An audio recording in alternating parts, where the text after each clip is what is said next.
Thank you for joining us for the Southern California Edison Part 2 on new construction.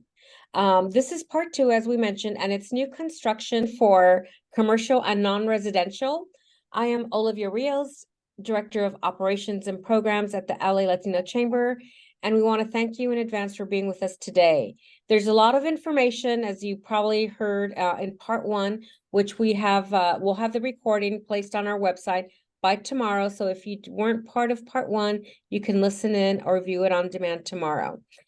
We have a panel of speakers that will be sharing information on statewide new construction programs. But before we start, we ask that you mute yourself. Please ask questions in the chat box. I'll be monitoring the chat box, or we'll have a Q&A at the end. And this session is also being recorded, so it'll be available at the end. We have one of our speakers, that's Ruby Rose Yepes with New Construction Senior Advisor at Southern California Edison, who was instrumental in helping us put this program together, as well as expert Tina Hendrix, the Outreach Specialist at Willdan, an engineer and services company that's implementing the CETA program. So in the meantime, if we could have Tina start. Yeah. Thank you, Tina. Please tell us a little bit about yourself, and Great. we can begin the program. Thank you, Olivia, and good morning, everybody. Thanks for joining the call today. My name is Tina Hendrix. I'm part of the outreach team for the new California Energy Design Assistance Program. We are a program that is implemented by Willdan, as Olivia mentioned. I am local based here in Southern California, and I'm happy to help you with any of your new commercial construction projects and also major renovations that are within the 4 investor-owned utility service territories. So again, I'm Tina Hendrix, and this is my contact information. And we'll just jump right in. So I want to talk a little bit about the California Energy Design Assistance Program, which is, again, the statewide new construction program. The real focus of our program is we're promoting electrification or going all electric in new construction or major renovation projects, and also decarbonization, so helping to reduce carbon emissions in those, again, those new construction projects or major renovation projects. And what we do is we will act as a collaborator with your project team to help reduce demand, to help reduce consumption, and also to reduce carbon emissions. And we'll get a little bit more into the program here as we move forward. So why would you want to participate in CETA, the California Energy Design Assistance Program? Really, there are several reasons, but the main one in the bullet points here is that you will receive a complimentary, which is a completely free, custom decarbonization analysis, which will help identify and evaluate opportunities. So we will take a look at things like lighting, HVAC, and your building envelope, so windows and walls, and we'll look to see what we can do to, again, reduce consumption, reduce carbon emissions, and then we'll also look at analyzing those energy costs, those paybacks, and in the process, we'll also be offering some financial incentives and inducements that can help offset some of those costs for promoting some of those decarbonization measures for qualified projects. And then really the last bullet point here is to help demonstrate a commitment to high performance building practices and design, which I'll share a little bit more as we go forward. Okay, so program eligibility. If you've got a new construction or major renovation project within the 4 investor-owned utility service territories, PG&E participates, Southern California Edison, Southern California Gas, and San Diego Gas and Electric. There are a few requirements. All right, so again, I mentioned new construction, which is exactly that, ground up new construction. We work on industrial projects, commercial projects. We work in the multifamily arena as well, but we're only on the high rise, which is 4 stories or more above ground projects. As I mentioned, it must be in one of those 4 investor-owned utility service territories. And you must also pay something called the Public Purpose Program Surcharge, the PPP charge. That actually funds our CETA program. And so in order to participate, you have to be subject to that. There's very few exemptions to that, but wanted to mention that. And also the key for us with our program is getting us involved as early in the design phases as possible. That's really where we can add the most value to your project. So typically into construction documents, we can still enroll projects into our program, possibly even later if you're using something called high performance measures, which I'll show you as we move on. A couple of other things for eligibility: no double dipping, so you can't be paid twice for the same measure under one of our PG&E administered programs. And also, we would need to verify that the measures were installed in the construction before we issue any incentives. So I just wanted to mention those. And then just in terms of timing, when would you want to get enrolled into the program? This is just a graphic that shows the top graphic is a traditional design bid build process. You can see up until about construction documents, again, we're good to go. That window may start narrowing a little bit, but if we get into bidding, construction starting, occupancy, we're too late. I would say though, if you have a project that you're wondering if it could qualify, I'm going to make sure you have my contact information. We're always happy to take a look to see. We don't want to miss any projects that could be enrolled in the program that we can help with. And then the bottom graphic is just more of a fast track or design bid build process. You'll see we're green, good to go, a little bit longer on those, into groundbreaking. Once you get into that detailed design up to the energy efficiency equipment purchase and occupancy, again, you can kind of see that we get to be a little bit too late. Process is super, super easy. 5 steps. We get you enrolled into the program. We basically need 5 pieces of information to get started: the name of your project, the address or location of the project, so we can verify that service territory, the approximate square footage. Our projects start at a minimum of 5,000 square feet and they go up from there. Approximately where you're at in the design process, so whether it's very early concept, design development, in construction documents, etc. And then lastly, whether it's new construction or major renovation. And then if it's major renovation, it does need to meet one other requirement. So in addition to being a full gut renovation, you also have to be either changing the use of the space, say it was an office building and now it's going to be a multifamily apartment high rise, or changing design occupancy of greater than 30%, or adding greater than 10% of conditioned floor space. So just one of those in addition to being a full gut renovation. After that, the time involved is essentially 2 virtual meetings. There's a discovery call, takes about 30 minutes, where we go over the scope of your project. If there's any drawings or things that we can kind of take a look at and see more information about the project. The second meeting is a results meeting. During that call, that takes about 60 minutes. It's a little bit longer. And the reason for that is it's a real-time on-the-fly call where we can make changes right then and there during the call. We'll act as a collaborator with your design team. So we're not trying to take the place of your architect or your engineering firm or anything like that. We're just trying to be another pair of eyes looking to see what we can do to help go all electric whenever possible, reduce carbon, and what type of incentives or inducements we can also offer. Completely complimentary, as I mentioned, does not cost anything to participate in CETA.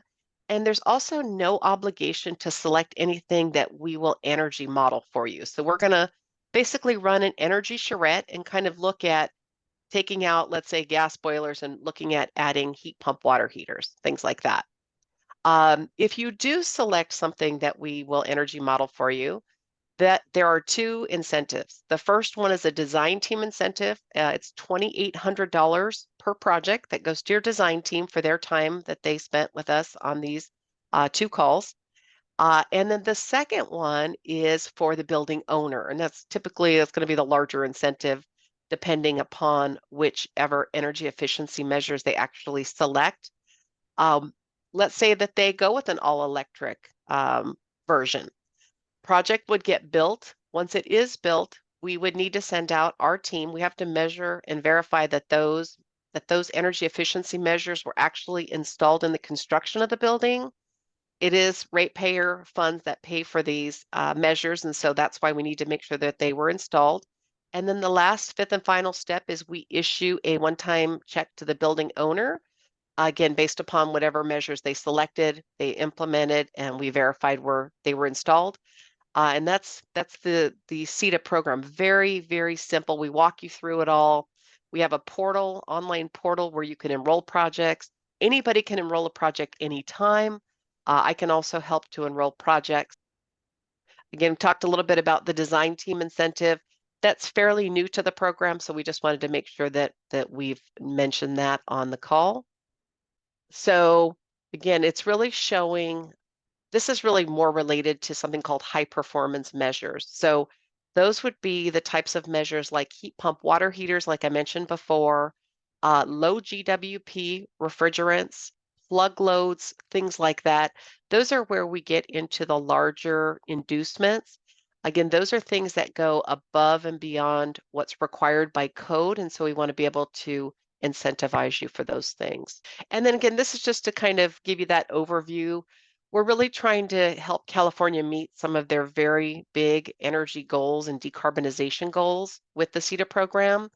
Again, we're promoting the electrification or all electric builds whenever possible.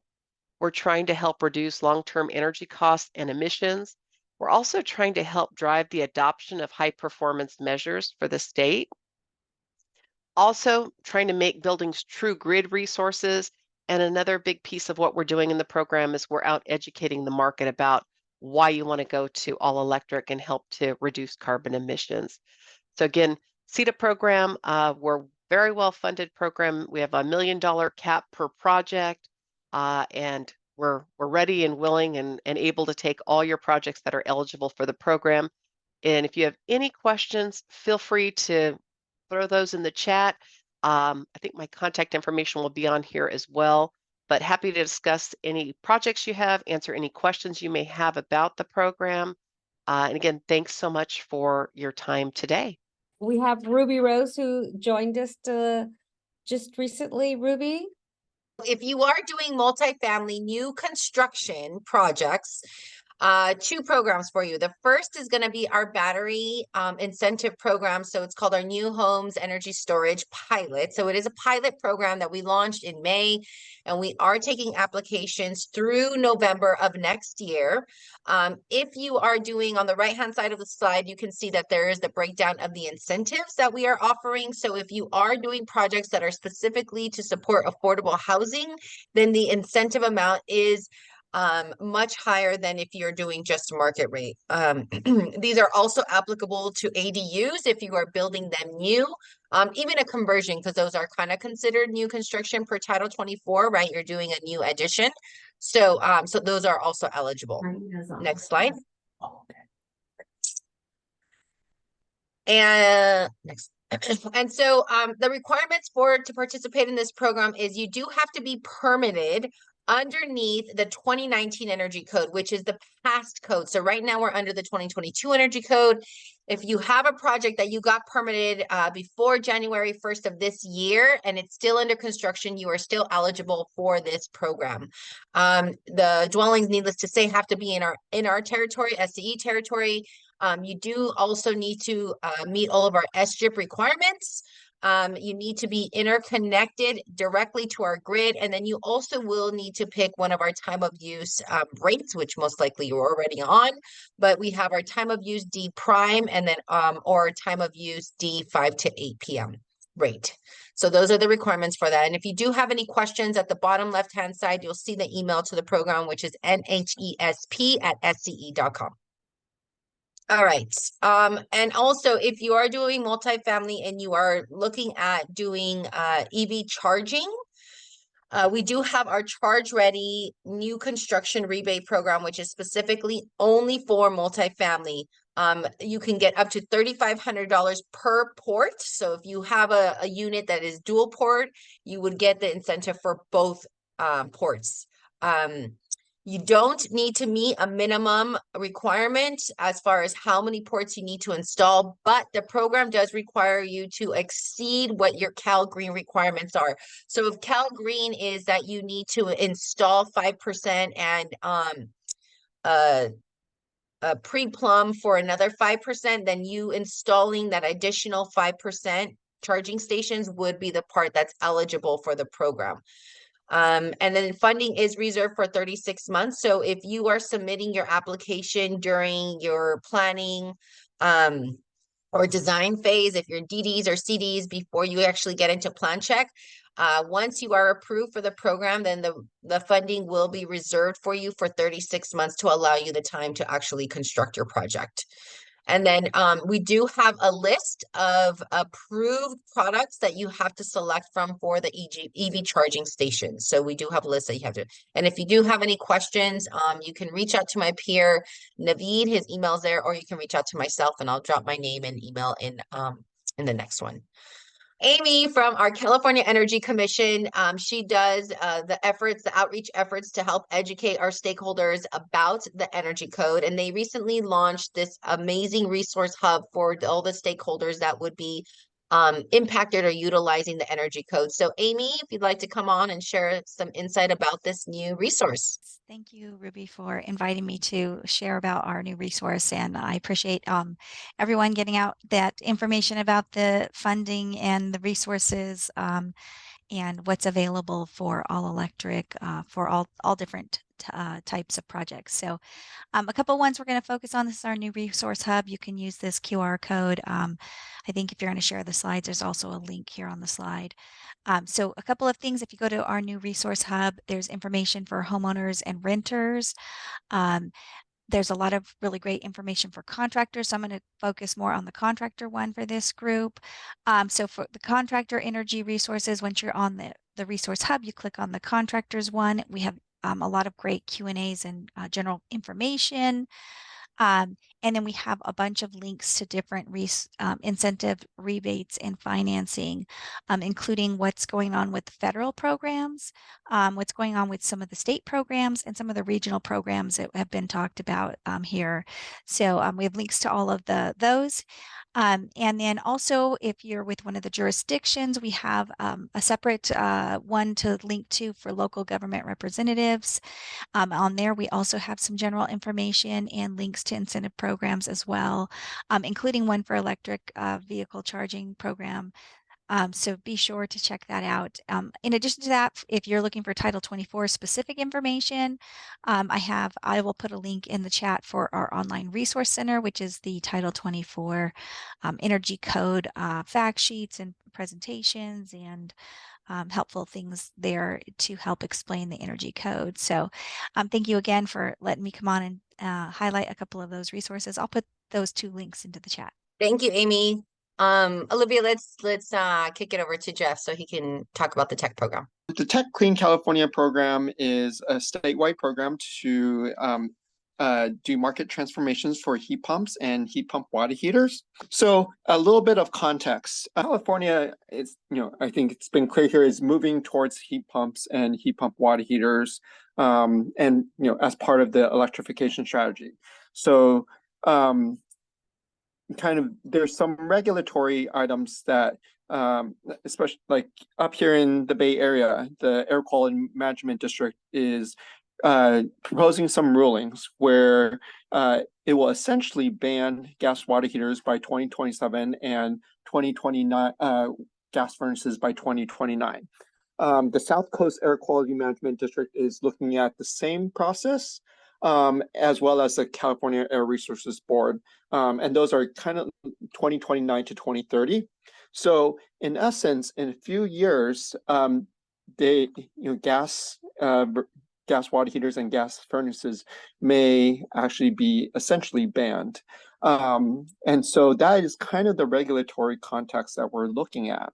On the positive side is that there's a lot of money to now for rebates for these items. So Tech Clean California, which is the program I represent, we received $120 million starting in 2021. And we went through that pretty quickly. So we received another 50 million last year, and we relaunched the program earlier this year. And then another 95 million was added for next year. So as you can see, this is a funding priority for California. We also, SCHIP, which is, it's basically, we're branding it as tech for water heaters. There's another 80 million added for that, and that was just launched on Tuesday. So we'll go into that. And then there's a $900 million program to help more people electrify. And then there's the federal program, the Inflation Reduction Act, which will add another 292 million to California in the next coming years. So the direction is very clear that heat pumps, heat pump water heaters, electrification is where California is going. So Tech Proud Clean California, I already say, again, our goal is to promote heat pump and heat pump water heaters. Need to update this a little bit more, but there's been over 1,200 contractors already participating, and I'm guessing this number is probably higher, but over 31 million in heat pump incentives paid in 2022. So that I guess that was last year. There's more this year because the heat pump program relaunched in April, and over 13,000 projects funded. So this is, a start. The goal for California is to get to 6 million heat pumps by 2030. So very ambitious, but the money is behind it. For HVAC, some of you may have seen this last year, but relaunching, when it relaunched this year in April, it's $1,000 for heat pumps, and there can be up to 2. The qualifications are pretty simple. It just needs to be code minimum, so whatever can be installed in California, and it can even have a furnace backup, a gas furnace backup in case. Although we are finding that it's really not necessary. So as it just needs to replace something that's not a heat pump already. And the great thing is these rebates, because they don't rely on energy efficiency funding, they can be stacked with any of the local, state, or federal incentives. So the Inflation Reduction Act has the tax credit. You can add that on top. So that's 2,000. Many local programs, I used to run one up in the Bay Area, had additional rebates, also from the CCAs. So all these start adding up. And so so it becomes, a lot better cost proposition soon. Statewide heat pump water heater program, which launched on Tuesday, is even more exciting, in my opinion. $80 million to fund this, and it's set to start. It started on Tuesday and will go through 2025. And these incentives are paid to the contractors, and says residential and commercial. Although I think the commercial program is going to launch a little later. Why this is so important is the state sees all the water heaters in California as a battery, essentially. So what the requirements here for load shifting is because this is a huge strategy to prevent blackouts. Because what we're finding is a lot of available is not at the same time as people are using their water, when the sun goes down, obviously, then we don't have as much of that energy. So what water heaters can do is essentially take that excess solar energy, put it into the water heaters, so essentially superheat the water when the energy is cheap, and then use that to coast through the times when it's expensive, usually 4 to 9. And so that's why there's this requirement of enrolling in demand response programs and the time of use program. So basically the water heater will automatically shift it so that you're using, charging up the water heater when it's cheap and using the battery when it's expensive. And there won't be, to the homeowner, there will be no impact because, how they've set it up is you won't ever, you won't sacrifice hot water for this kind of load shifting. But yeah, that's why there's so much. And the next slide is actually kind of where we're talk about exactly how much. So currently there's $3,100 for a water heater that's under 55 gallons. So if it's over 55 gallons, it's 3,800 because you'll see that 700 addition. You can also receive additional what we call kickers. So, all these add up. So if you need to upgrade the electric panel, you can get another 2,000. What's not listed here is if you're income qualified, if it's income qualified household, it actually goes up from there. That will launch soon. We're just working on the verification for that, but you see that last number there where it says 7,300 for income qualified households. That's 10,300, 10,375. So, and the data that we've seen is the average water heater install, like not just the unit, but also the install, is around 6,000 to 7,000. So 3,800, if you just go above 55 gallons, plus you get the 2,000 from the federal tax credit, plus any additional local or state rebates, which we know there's one called Golden State Rebates, which the contractor gets an instant discount from the distributor. So all these add up, you're already at around $6,000 to install these. So this is, we like I said, the state is really heavily investing in this. And, as we know, like the regulatory environment is that these may actually be required in the near future. So that's why we want to make sure people are hearing about this and getting prepared for this. It's actually a very simple process to enroll. As long as you are licensed with the state licensing board, then you have, that you meet that requirement and the insurance requirements. So basically you go get some trainings to learn how to install it and how to submit it through our process. And when you sell it to the customer, we can reserve that incentive funds. Once you complete the install and do all the testing that's necessary, submit it, and the incentive payment will be sent out to you. Basically, we know it's a new technology for a lot of people, so we have a lot of free trainings which are available to all tech enroll contractor, which I forgot to mention, no cost to join. And so these trainings will walk you through how to install.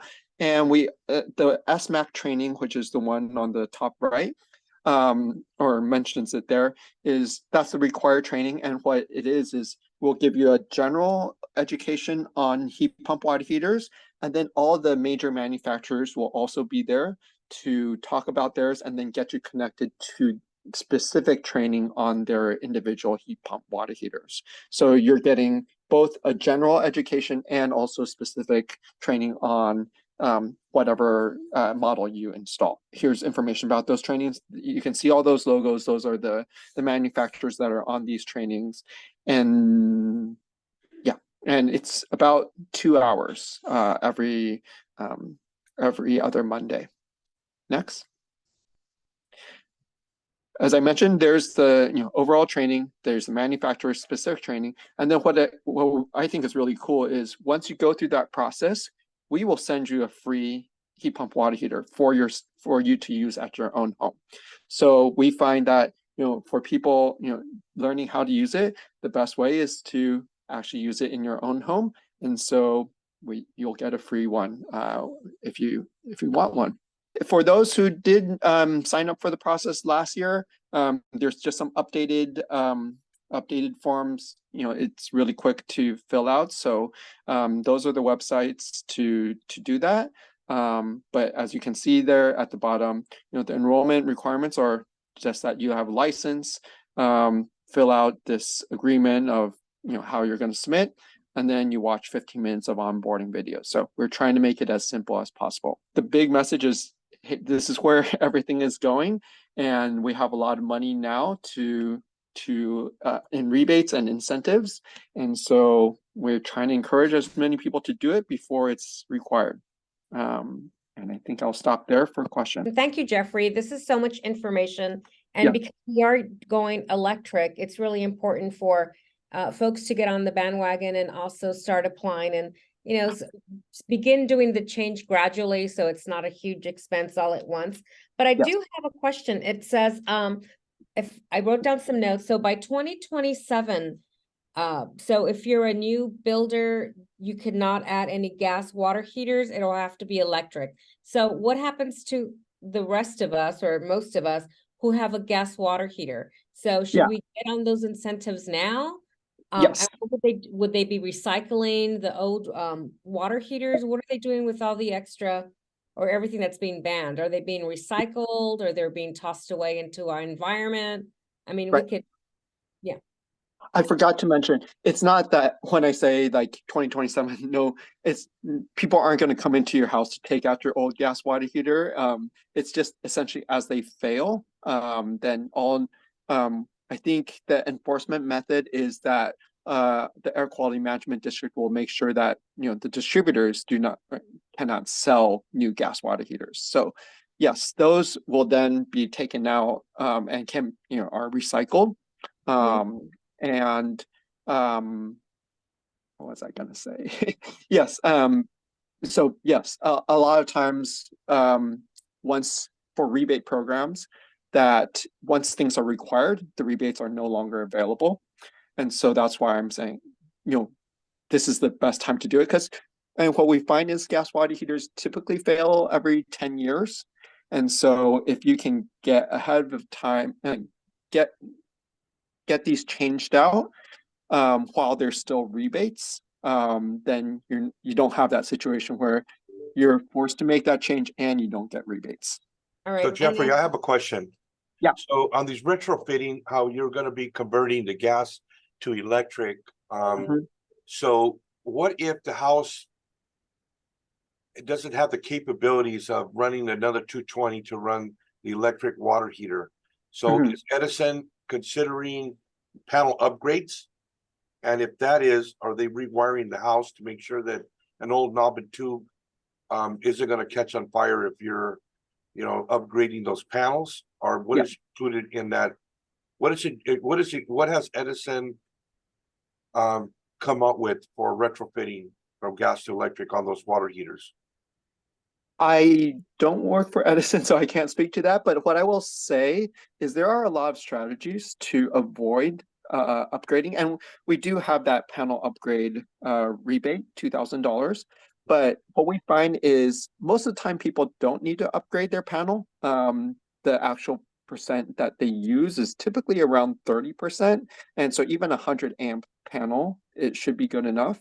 There is also these 120-volt heat pump water heaters that are now available, where you could essentially just plug it to any outlet.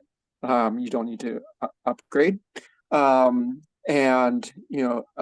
there's even it's interesting. I just went into this panel yesterday, this discussion yesterday, where they talked about there are these like panel switchers or panel pausers. So for other circuits, if you have an EV or you have a dryer or something else that doesn't always have to be on, you could put two things on one circuit, and depending on when you use it, it would pause one of the other uses. So there's a lot of strategies. I will pass the SoCal Edison question to someone else. I'm a retrofitting contractor as well, and we were hitting thousands of units, and I'm going to disagree with you that most of the 100-amp panels that were installed in the 60s, 50s, and 60s, now you have microwaves, now you have all these other equipment that's drawing from there. So most of the time the city is going to require that we upgrade the panel, is what I was saying. And so I'm just thinking for some of these people that can't afford to upgrade from gas to electric, but that's another fight, right? Yeah. Right, and I'm happy to, I'll say I'm not the expert on panel upgrades, but I do know people who are, and I'm happy to provide. I have some webinars that we've done on some of those strategies, and they did studies of having to make a full electrification upgrade on a 100-amp panel. So happy to, I can put my email in the chat, and happy to provide those resources. Okay. Yeah, and I want to just comment. I want to say that recently I did hear that Edison has some kind of incentive for panel app upgrades if you are upgrading because of switching your appliances from gas and use to heat pumps or induction cooking. I will follow up on that and get that information to you, Daryl, because I think there is something that exists there. But also on some of these programs, and maybe it's with not necessarily tech, but Melinda, is one of the programs also include incentives for panel upgrades? Yes, Energy Smart Homes, when you're transitioning your house to all electric, so you're removing all all gas end uses, we have up to $1,000 for a single family home to support those panel upgrades. In multifamily, it's up to $600 per unit. Now, I'm not sure where Yeah, Edison got those possible, prices right? from, but I mean, you can't even buy the wiring for that. So let me ask you another question. So let's just say I have a customer that wants to upgrade. Will you finance the installation of it? Where back in the days, Edison or gas company says, okay, we need to do the upgrades and we'll charge you X amount of dollars additional on your monthly bill until you pay off the work that needed to be done. I'm not aware of know. any. Yeah, I don't know. I can ask though. I'm gonna jot that down. I will make a note to ask that. I had to do one myself because I decided to go with electric washer and dryer recently, and I have a heat pump water heater sitting in my garage that I need to install. So I also upgraded, and I did have to pay for that out of pocket, and that was not cheap, and that was a steep one for me. So yeah, no, I definitely know. Okay, utility finance. And How- then Yeah, the rebates, some of the rebates are stackable, right? So can you do the water heater, the rebate of $2,000 along with the Energy Smart all electric for 1,000, so that's 3,000. I mean, yeah, and Melinda and I have talked several times where you can combine all these. So if you fully electrify, you would get tech, you would get energy smart homes, you would get IRA tax credits, and next year you may even get more rebates from IRA because they'll be launching an upfront discount program. Exactly. Yes. Super exciting that they can stack. Yeah. And I also, speaking about stacking, there is also, and I don't think you cover this, Jeff, but I don't know if it's just Edison or statewide, but we have recently launched another portion of our SGIP program, which is specifically for heat pump water heaters. And what the idea behind it is that heat pump water heaters could actually be utilized as batteries. So they're storing thermal energy during the day when rates are cheap, and then you could actually utilize it to discharge in the evening time when, or not be charging it in the evening time when rates are high. So that is another way that we can be managing our loads. And I think a lot of the conversation and now around power is that we have to learn how to manage our loads. So kind of with the battery storage program, batteries are really intended to help keep our bills low in the sense that we're not getting charged during the peak rate times because we're discharging from the batteries and utilizing the power that was being charged during off-peak rate times. So I totally didn't think about including that as part of this, but I'm going to add that to my portion of the slides if I can get information on that. And then when we send this out as a PDF, we'll include that for those who are interested in that program. I'll say I'm up in the Bay Area, and we're seeing so much demand that it's overwhelmed a lot of our contractors. So I want to make sure that this is getting out to everybody because I think it is the next kind of the next era of heating and cooling and water heating in California. I want to thank Jeffrey, Ruby Rose, Tina, Melinda, everyone who has been very instrumental in providing the information. Wish you a happy weekend, the first Friday of November. So take care, have a blessed day, and we appreciate you joining us for our sessions. Thank you.